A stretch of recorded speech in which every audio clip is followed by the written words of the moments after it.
Hello প্রিয় বন্ধুরা, তোমরা সবাই কেমন আছো?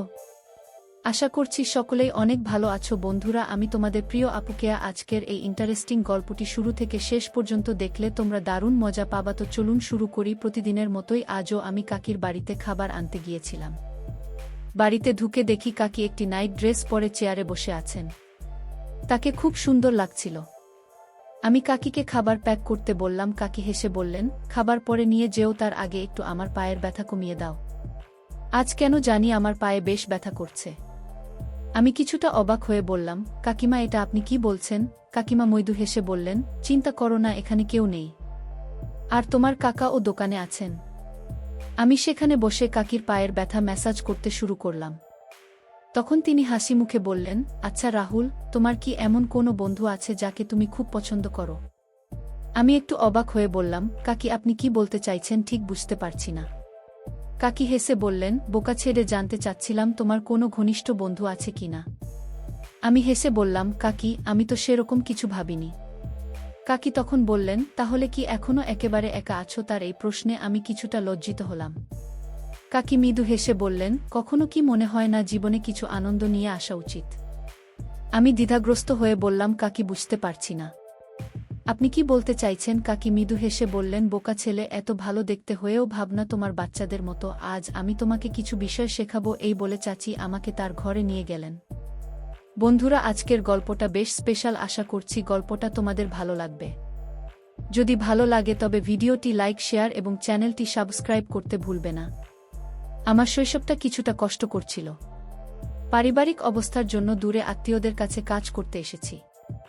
বয়সে তিনি অনেক বড়, তাই আমি তাকে কাকা বলে ডাকি। ৩ বছর আগে যখন এখানে এসেছিলাম তখন আমার বয়স ছিল মাত্র ১৭। সেই সময় থেকে আমি এই পরিবারের দেখাশোনা করছি এবং নিজের সততা ও পরিশ্রম দিয়ে তাদের বিশ্বাস অর্জন করেছি। কাকা আমাকে খুব আন্তরিকভাবে দেখেন এবং আমার উপর ভরসা করেন। কিন্তু কাকি আমাকে ছেলের মতো ভালোবাসেন। কিন্তু সেই ভালোবাসা একসময় আমার জীবনের কাল হয়ে ওঠে। কাকার পরিবারে বড় মেয়ে ১১ বছর, ছোট মেয়ে ৭ বছর। আর তাদের ছেলের বয়স ৬ বছর। কাকার ব্যবসা ভালো চলে, তাই তাদের প্রয়োজন মেটাতে সমস্যা হয় না। আমি তাদের পরিবারের সদস্যের মতো মিশে গেছি। প্রায় কেনাকাটার দায়িত্ব আমার উপর থাকে। সেদিনও প্রয়োজনীয় জিনিসপত্র নিয়ে কাকার বাড়ি গেলাম। কয়েকবার দরজায় কড়া নাড়লাম, কিন্তু সাড়া পেলাম না। দরজা খোলাই ছিল, তাই নিজেই ঢুকে পড়লাম। রান্নাঘরের দিকে যেতে যেতে হঠাৎ বাথরুমের কাছ থেকে কিছু অদ্ভুত শব্দ শুনতে পেলাম। শব্দগুলো ঠিক কান্নার মতো নয়, বরং অন্যরকম। আমি স্থির হয়ে কিছুক্ষণ দাঁড়িয়ে রইলাম। এরপর বাথরুমের দিকে এগিয়ে গেলাম। ঠিক তখনই শব্দগুলো হঠাৎ থেমে গেল। আমি রান্নাঘরে গিয়ে জিনিসগুলো রাখলাম। বাড়ি থেকে বের হওয়ার সময় দরজা খুলে গেল। দেখি কাকু বের হচ্ছেন। আমাকে দেখে কিছুটা অপ্রস্তুত হয়ে বললেন, তুমি কখন ভিতরে এলে? আমি উত্তর দিলাম, কাকি বাইরে অনেকক্ষণ দাঁড়িয়েছিলাম। কেউ সাড়া না দেওয়ায় নিজেই ঢুকে এসেছি। কাকি কিছু না বলে রান্নাঘরের দিকে চলে গেলেন। পরে খাবার প্যাক করে আমাকে দিলেন। আর আমি দোকানের দিকে রওনা দিলাম। কিন্তু দোকানে গিয়েও মন শান্ত হচ্ছিল না। ভাবছিলাম আসলে কাকি বাথরুমে কেন এমন করছিলেন। পরদিন আবার যখন খাবার আনতে কাকির বাড়ি গেলাম, দেখি কাকি একটু অন্যভাবে তাকাচ্ছেন, যা ৩ বছরে কখনো দেখিনি। খাবার হাতে দিয়ে তিনি বললেন, তুমি এখন বেশ বড় হয়ে গেছো আর দেখতে সুন্দরও। সেদিন ফাঁকি আচমকা আমাকে আলিঙ্গন করলেন। আমি একটু বিব্রত হলেও সম্মান দিয়ে বিদায় নিলাম। সারা পথ ভাবতে থাকলাম, আসলে কাকিমার এমন আচরণের কারণ কি হতে পারে। দোকানে পৌঁছানোর পরও আমার মনটা কাজের মধ্যে সঠিকভাবে বসছিল না। কিছুটা অস্বস্তি লাগছিল, তবে ভেতরে ভেতরে হাসিও পাচ্ছিল। পরের দিন ছিল সোমবার, আর সেদিন কাকা দোকান বন্ধ রাখতেন, তাই পুরো দিনটা বাড়িতেই কাটালাম। মঙ্গলবার সকালে দোকানে পৌঁছাতেই কাকা বললেন, তোমার কাকি কিছু বাজারের জিনিস আনতে বলেছে, তুমি একবার বাড়িতে গিয়ে দিয়ে এসো। কাকার কথা শুনে খুশি মনে কাকার বাড়ির দিকে রওনা দিলাম। বাড়িতে গিয়ে দরজায় কড়া নাড়লাম আর অপেক্ষা করতে লাগলাম। কাকু দরজা খুললেন, কারণ তার বাচ্চারা তখন স্কুলে গেছে। আমাকে দেখে বললেন, আরে রাহুল, তুমি আসো, ভেতরে আসো। আমি ঘরে ঢুকলাম, আর তিনি দরজা বন্ধ করে ভেতরের ঘরের দিকে চলে গেলেন। তবে আমি বারান্দায় দাঁড়িয়ে রইলাম। কিছুক্ষণ পর কাকি আমায় ডেকে বললেন, ওখানে দাঁড়িয়ে আছো কেন? ভেতরে আসো। তার কথামতো আমি ঘরে ঢুকে গেলাম। প্রথমে তিনি একটু হাসলেন, তারপর বললেন, তুমি বসো, আমি এক্ষুনি আসছি বলে বাইরে চলে গেলেন। কিছুক্ষণ পর তিনি 2 কাপ চা হাতে নিয়ে ঘরে ফিরলেন এবং 1 কাপ আমার দিকে বাড়িয়ে দিলেন। আমি বললাম, কাকিমা এত কষ্ট করার কি দরকার ছিল? কাকি হেসে বললেন, চা খেয়ে নাও, সকালের দিকে কিছু শক্তি দরকার হবে তোমার। তার কথায় একটু অবাক হয়ে ভাবতে লাগলাম কেন তিনি এমন বলছেন। আমরা দুজনের চা খেতে খেতে তিনি মৃদু হেসে বললেন, সেদিনের কথা তো আর কাউকে বলনি। তাই তো আমি বুঝতে পারলেও ভান করলাম কিছু বুঝিনি। বললাম, কোনো কথা বলছেন কাকিমা? কাকিমা হেসে বললেন, আরে মনে নেই সেদিন যখন তুমি খাবার নিতে এসেছিলে আর বিদায়ের সময় তোমাকে একটু আলিঙ্গন করেছিলাম? আমি বললাম, হ্যাঁ কাকিমা মনে আছে, তবে এটা তো এমন কিছু নয় যা অন্য কাউকে বলার প্রয়োজন হবে। আর আমি এটা নিয়ে কিছু ভাবিনি। আমার কথা শুনে তিনি একটু কাছে এসে বসলেন এবং মৃদুকণ্ঠে বললেন, শোনো, কিছু বিষয় সব সময় গোপন রাখাই ভালো। কারণ তোমাকে আমি যা করতে বলব সেটা যেন কোনোভাবেই বাইরের কেউ জানতে না পারে। কাকির কথায় কিছুটা অবাক হলাম এবং মনোযোগ দিয়ে তার কথা শুনতে লাগলাম। যদিও মনে নানা প্রশ্ন জেগে উঠছিল, আসলে কি কাজের জন্য তিনি আমাকে এমনভাবে সতর্ক করছেন। কাকি যখন এসব কথা বললেন, আমি তাকে আশ্বস্ত করলাম যে তিনি যা বলবেন সেটা নিয়ে আমি কারো সঙ্গে কথা বলবো না। আমার প্রতিশ্রুতি শুনে তিনি খুশি হয়ে বললেন, এটাই তো আমি চেয়েছিলাম। এরপর তিনি দাঁড়িয়ে গেলেন। তখনই অবাক হলাম যখন কাকি আমাকে তার পায়ের ব্যথা কমানোর জন্য হালকা মালিশ করতে বললেন। কাকি বললেন, আজ বাড়ির অনেক কাজের পর বেশ ক্লান্ত লাগছে রাহুল, তুমি একটু পায়ে মালিশ করে দাও বাবা, যাতে ব্যথা তাড়াতাড়ি কমে যায়। আমি বিস্মিত হয়ে বললাম, কাকি আপনি কি বলছেন? কাকি হেসে বললেন, চিন্তা করো না, এখানে কেউ নেই, তোমার কাকা তো দোকানে আছে। আমি শান্তভাবে বসে তার পায়ে মালিশ করতে শুরু করলাম এবং আমার নজর নিচু ছিল। কিছুক্ষণ পর কাকি বললেন, আচ্ছা তোমার কোনো বন্ধু বা বান্ধবী আছে কি? আমি কিছুটা অবাক হয়ে বললাম, বন্ধু? বুঝলাম না কাকি, আপনি কি বলতে চাইছেন? কাকি মৃদু মিশে বললেন, বোকা, মানে কোনো বিশেষ বন্ধু আছে কি যাকে তুমি একটু বেশি পছন্দ করো? আমি কিছুটা লজ্জা পেয়ে বললাম, কাকি আমি সে ধরনের মানুষ নই। আর তাছাড়া আমাদের আর্থিক অবস্থাও তো আপনার জানা। এসব তো বড়লোকদের জন্য। কাকির প্রশ্নের উত্তরে আমার এমন সরল উত্তর শুনে তিনি হেসে উঠলেন। তার কথাগুলো ভেবে আমি কেমন যেন অদ্ভুত এক অনুভূতি করতে থাকলাম। কাকি আবার বললেন, তাহলে তুমি এখনো অবিবাহিত রয়েছ? এই বলে তিনি হাসতে লাগলেন। তার কথা শুনে কিছুটা লজ্জা পেলাম। এরপর কাকিমা জিজ্ঞাসা করলেন, আচ্ছা তোমার কি কখনো মনে হয় না যে কারো সঙ্গে বিশেষ সম্পর্ক থাকা উচিত, যেমন বেস্ট ফ্রেন্ড? আমি অবাক হয়ে বললাম, তা কি আপনি কি বলছেন? আমি কিছু বুঝতে পারছি না। কাকি হাসি দিয়ে বললেন, বোকা, তোমার মধ্যে এখনো বুঝতে শেখার বয়সটাই আসেনি।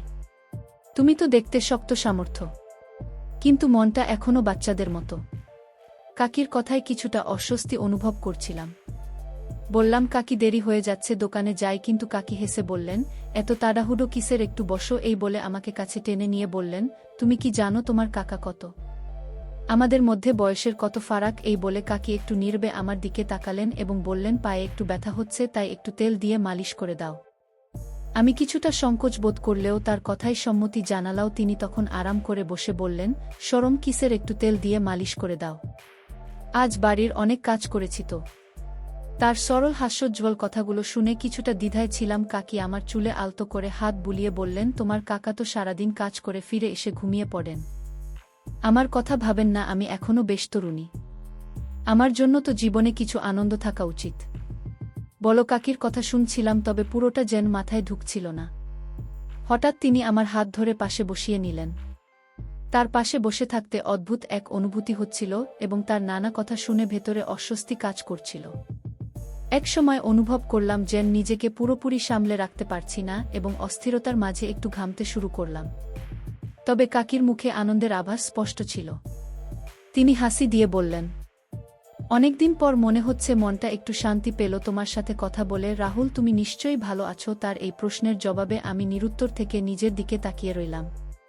মনে হচ্ছিল এই অভিজ্ঞতায় আমার ভেতরের অনেক কিছুই বদলে গেছে। পরদিন আবার খাবার আনতে কাকির কাছে গেলাম। তার ব্যবহার এবং কথাবার্তা আগের দিনের মতোই। এটা আলাদা লাগছিল, কাকি যেন একটু অন্যরকম দৃষ্টিতে তাকাচ্ছিলেন। পরের দিন যখন খাবার আনতে গেলাম, কাকিকে দেখে মনে হলো তিনি খুব খুশি। আজ যেন তার মধ্যে অন্যরকম এক উচ্ছ্বাস ছিল। তবে আমি কিছু বলিনি। চুপচাপ দাঁড়িয়েছিলাম। মনে হচ্ছিল যেন কাকার প্রতি আমার কোনো কর্তব্যে ঘাটতি রয়ে গেছে। হয়তো এই কারণে তার সঙ্গে কথা বলতেও কিছুটা অস্বস্তি হচ্ছিল। তিনি হাসিমুখে আমার দিকে তাকিয়েছিলেন, কিন্তু আমার এভাবে চুপচাপ থাকা দেখে কিছু জিজ্ঞাসা করলেন না। যখন খাবারের টিফিন আমার হাতে তুলে দিলেন, তখন হঠাৎ বললেন, রাহুল, আজকে তোমাকে খুব চুপচাপ দেখাচ্ছে। কিছু হয়েছে কি? আমি বললাম, না, তেমন কিছু নয়। তখন কাকি হেসে বললেন, কাল তুমি যে ভালোবাসা দিয়েছ তার জন্য আমি খুব কৃতজ্ঞ। শুধু আমাদের একে অপরের প্রয়োজনের দিকে খেয়াল রাখতে হবে। এ কথা বলে তিনি আমার পকেটে 1000 টাকার একটি নোট ঢুকিয়ে দিলেন। আমি বিস্মিত হয়ে তার দিকে তাকালাম। তিনি বললেন, আমরা দুজনেই একে অপরের খেয়াল রাখব। অন্য কোনো চিন্তা মাথায় আসতে দেব না। তুমি বুঝতে পারছো তো আমি কি বলতে চাই? তার কথার গভীরতা না বুঝেই আমি মাথা নেড়ে সম্মতি জানালাম। কাকি আবারও শান্তভাবে আমার দিকে তাকিয়ে থাকলেন। তিনি যেন আমার মনের গভীরে পৌঁছে গেছেন, বুঝতে পেরেছেন যে আমি কাকির প্রতি অনুগত থাকতে না পারার কারণে কিছুটা অস্বস্তি বোধ করছি। আমাকে এই অস্বস্তি থেকে বের করতে তিনি অনেক কথাই বললেন, বুঝিয়ে দিলেন। আমাদের মধ্যে যা ঘটেছে তা দুজনেরই প্রয়োজন ছিল। এখন আমি অপেক্ষা করি কবে তিনি খাবার নেওয়ার জন্য ডাকবেন আর আমি তার কাছে যাব। এরপর একদিন যখন খাবার আনতে গেলাম, কাকি আমাকে বললেন, এত অল্প সময়ে আর ভালো লাগছে না, চেষ্টা করো যেন একদিন পুরো সময় বের করতে পারো, যাতে আমরা একটু নিরিবিলিতে কথা বলতে পারি। আমি বললাম, কিন্তু এত সময় বের করা তো আমার জন্য কঠিন। তখন কাকি বললেন, ঠিক আছে, আমি নিজেই কিছু একটা ব্যবস্থা করি। পরের দিন যখন কাকির বাড়িতে গেলাম, তাকে খুব খুশি দেখাচ্ছিল। আমি কারণ জানতে চাইলে তিনি বললেন যে তার মাথায় একটি পরিকল্পনা এসেছে, যাতে আমাকে 3-4 দিনের জন্য দোকানের দায়িত্ব নিতে হবে এবং সেই সঙ্গে তাদের বাড়িতেও থাকতে হবে। আমি কাকির কাছে জিজ্ঞাসা করলাম, কিন্তু এটা কিভাবে সম্ভব? তখন তিনি বললেন, তোমার কাকাকে কয়েকদিনের জন্য অন্য শহরে পাঠাতে পারি।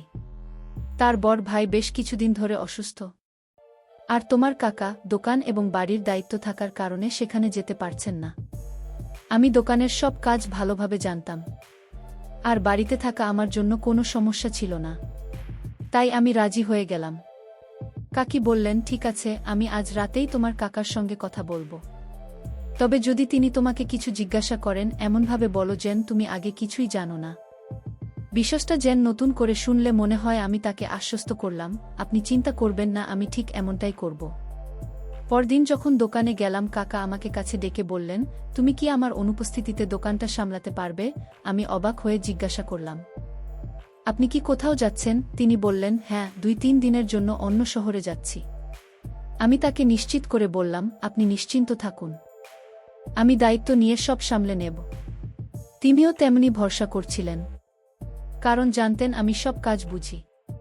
কিছুক্ষণ চুপ থাকার পর তিনি বললেন, দোকানের চেয়ে বাড়ির ব্যাপারে বেশি চিন্তা হচ্ছে। বাড়িতে একজন পুরুষের উপস্থিতি প্রয়োজন। তাই আমি চাই এই কদিন তুমি আমাদের বাড়িতেই থাকো। আমি হেসে বললাম, আপনি কেমন কথা বলছেন কাকু? আমার বাড়ির লোকজন এতে কোনো আপত্তি করবে না। আপনি যা বলছেন সেটাই করব। তিনি আমার কথায় খুশি হলেন, যেন তার কাছ থেকে বড় একটা ভার নেমে গেছে। তিনি জানালেন যে তিনি আগামীকাল বড় ভাইয়ের খোঁজ নিতে রওনা হবেন। সেদিন দুপুরে যখন খাবার আনতে গেলাম, কাকিকে সুসংবাদটা জানালাম। কাকি এতটাই খুশি হয়ে গেলেন যে তার আনন্দ থামছিল না। সন্ধ্যায় দোকান বন্ধ করার পর কাকা দোকানের চাবি আমার হাতে দিয়ে বললেন, আমি 3 দিনের জন্য বড় ভাইয়ের কাছে যাচ্ছি এবং 4র্থ দিন ফিরে আসব। তারপর আমাকে বললেন, তুমি যেন কাল তোমার বাড়ির লোকজনকে জানিয়ে দাও যে এই কদিন আমাদের বাড়িতেই থাকবে। আমি মাথা নেড়ে সম্মতি জানালাম। বাড়ি ফেরার সময় পরবর্তী কয়েকটা দিনের কথা চিন্তা করে মনে অনেক উত্তেজনা কাজ করছিল, আর সেই উত্তেজনার জন্য রাতে ঠিকমতো ঘুমাতেও পারলাম না। পরদিন সকালে গোসল সেরে 2 জোড়া জামাকাপড় গুছিয়ে নিয়ে বাড়ির লোকদের জানিয়ে দোকানে গেলাম। সারাদিন দোকানেই ছিলাম। দুপুরের খাবার কাছের একটি হোটেল থেকে আনালাম এবং অধীর আগ্রহে সন্ধ্যার অপেক্ষা করতে থাকলাম। সন্ধ্যা হলে দোকান বন্ধ করে কাকির বাড়িতে গেলাম। সেখানে গিয়ে দেখি কাকি বসার ঘরে বসে মুভি দেখছেন, আর তার 2 মেয়ে মাটিতে বসে পড়াশোনা করছে এবং ছেলে খেলনা নিয়ে খেলছে। কাকিকে বেশ খুশি মনে হচ্ছে।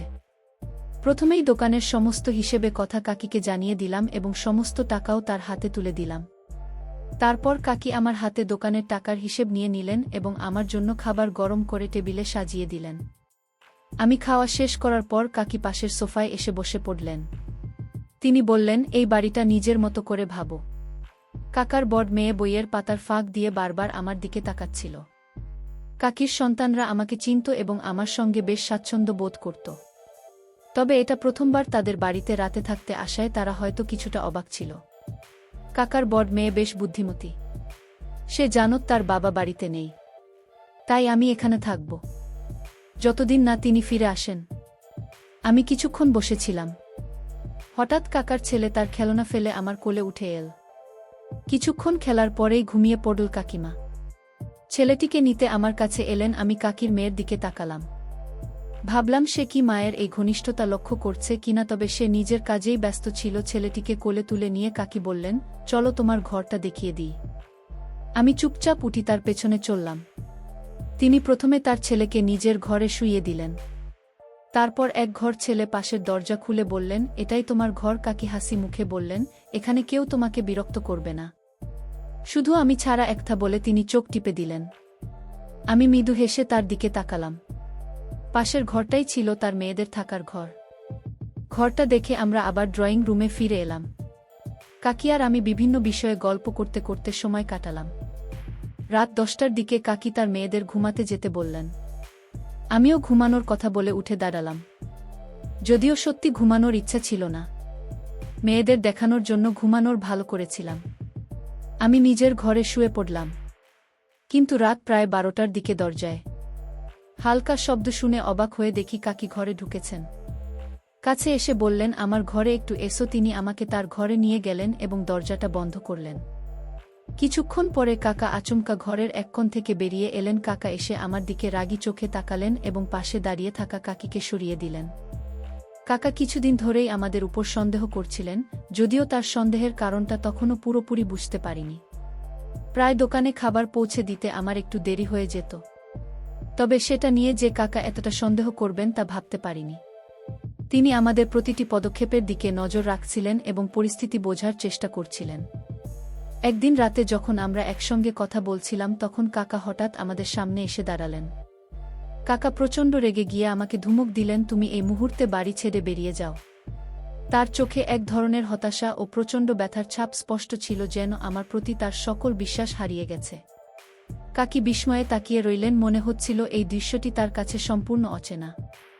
আমি চুপচাপ নিজের জিনিসপত্র গুছিয়ে নিলাম। মাথার ভেতরে একের পর এক চিন্তা ঘুরপাক খাচ্ছে। মনে হচ্ছে এতদিনের সম্পর্ক, এতটা ভালোবাসার সব এক মুহূর্তে ভেঙে গেল। বাড়ি থেকে বের হয়ে আমি অনুভব করলাম আমার পরিচিত জীবন থেকে যেন বিচ্ছিন্ন হয়ে গেছি। এরপরের দিনগুলো জীবন আমার জন্য রাগের মতো রইল না। কাজ হারালাম, আশ্রয় হারালাম, এমনকি জীবনের প্রতি আমার সমস্ত আস্থাও হারিয়ে যেতে লাগল। কাকি এবং তার স্ত্রীর সম্পর্কেও গভীর প্রভাব পড়ল। তাদের জীবনের শান্তি যেন কোথাও হারিয়ে গেল। এক সময় হাসি খুশি সংসারে নেমে এল নীরব বিষাদের ছায়া। কাকা কাকিকে তার বাবার বাড়িতে রেখে এলেন, তাকে আর ফিরে নিয়ে আসেননি। কাকিও আমার ভুলের কারণে আমাদের সবার জীবনে দুঃখের কালো ছায়া নেমে এলো। তাই কোনো কাজ করার আগে ভেবেচিন্তে করা উচিত। বন্ধুরা, এই গল্প থেকে আমাদের শিক্ষা নেওয়া উচিত। পারিবারিক সম্পর্কের ভিত্তি হল বিশ্বাস। যখন সে বিশ্বাসে ফাটল ধরে, সম্পর্কগুলো ধ্বংসের মুখে পড়ে। আমাদের উচিত পারিবারিক ও ঘনিষ্ঠ সম্পর্কগুলিকে যত্নে রক্ষা করা এবং এমন কোনো কাজ এড়ানো যা এই সম্পর্কগুলিকে আঘাত করতে পারে। আমাদের প্রতিটি কাজ এবং আচরণে স্বচ্ছ থাকা উচিত। যদি আমরা গোপনীয়তা বজায় রেখে চলি বা সত্য লুকাই, তাহলে তো অবশেষে সম্পর্ক এবং আমাদের ব্যক্তিগত জীবনকে ক্ষতিগ্রস্ত করতে পারে। বন্ধুরা, যদি এই গল্পটি ভালো লেগে থাকে তাহলে দয়া করে ভিডিওটি লাইক করুন এবং আমাদের চ্যানেলটি সাবস্ক্রাইব করুন। পাশে থাকা বেলাল আইকনটি প্রেস করুন, যাতে করে আমরা যখনই নতুন ভিডিও আপলোড করব তার নোটিফিকেশন সবার আগে আপনার কাছে পৌঁছে যায়। ধন্যবাদ, ভালো থাকবেন সবাই। দেখা হবে আমাদের পরবর্তী ভিডিওতে।